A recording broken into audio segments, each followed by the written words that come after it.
13 जून आनंदाचा, समाधानाचा, भगवत प्राप्तीचा मार्ग म्हणजेच परमार्थ. जे ज्याने केले ते त्याला आवडत असते.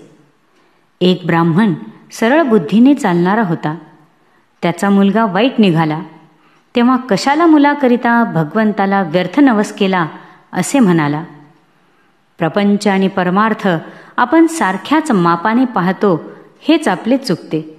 आपल्या इच्छेविरुद्ध जो जातो तो आपला नाही असे आपण म्हणतो. जो वर म्हणून मागितला तोच दुःखाला कारणीभूत झाला. याला काय करावे? भगवंताच्या स्मरणात राहावे म्हणून गृहस्थाश्रम घालून दिला. ज्यांनी आम्हाला एवढी सवलत दिली त्यांना विसरून कसे चालेल? समजा एक लग्न झालेली सुशील स्त्री आहे आणि एक वाईट चालीची स्त्री आहे.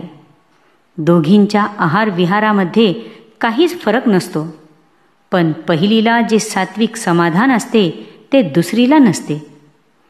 तसे मी भगवंताचा आहे या जाणिवेने जगणाऱ्याला, म्हणजे भगवंताच्या अनुसंधानात जगणाऱ्याला जे समाधान मिळते ते मीपणाने जगणाऱ्याला मिळत नाही.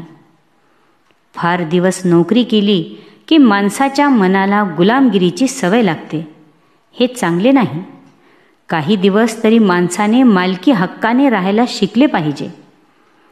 नोकरी करीत असतानाच अनुसंधानाचा अभ्यास करावा, म्हणजे पुढे नोकरी सुटल्यावर जितका वेळ मिळेल तितका अनुसंधानात जाईल. प्रत्येक मनुष्य जन्माला आल्यापासून परमार्थाचा अभ्यास करीत आहे.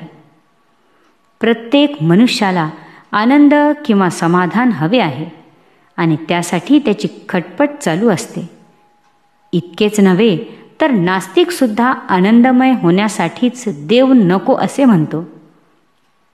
खरोखर परमार्थाला दुसऱ्याची गरजच नाही. मग दुसरा कोणी आपला परमार्थ बिघडविल कसा? जगात जे आहे ते सर्व चांगले आहे, आपणच तेवढे बरे नाही.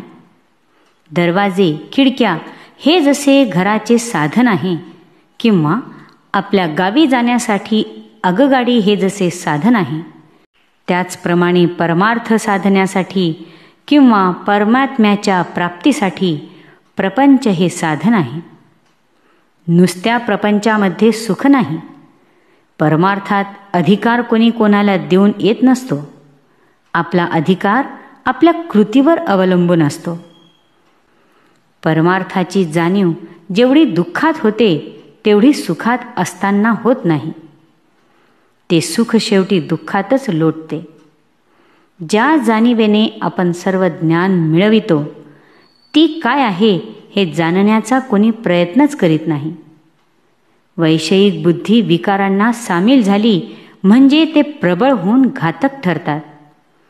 अशा वेळी मनात येईल तसे वागण्याचे टाळले तर विकार दुबळे होतात. विकारांना वश न होता प्रारब्धाने आलेले विषय भोगावे, म्हणजे त्यांचे काही चालणार नाही. आपल्यासारखे दुसऱ्याला ओळखणे व त्याच्याशी तसे वागणे हाच परमार्थ होय. परमार्थ म्हणजेच भगवत प्राप्तीचा मार्ग. श्रीराम जय राम, जय जय राम. आजचा सुविचार.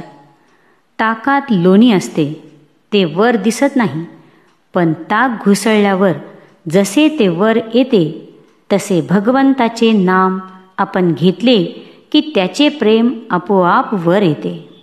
जय श्रीराम.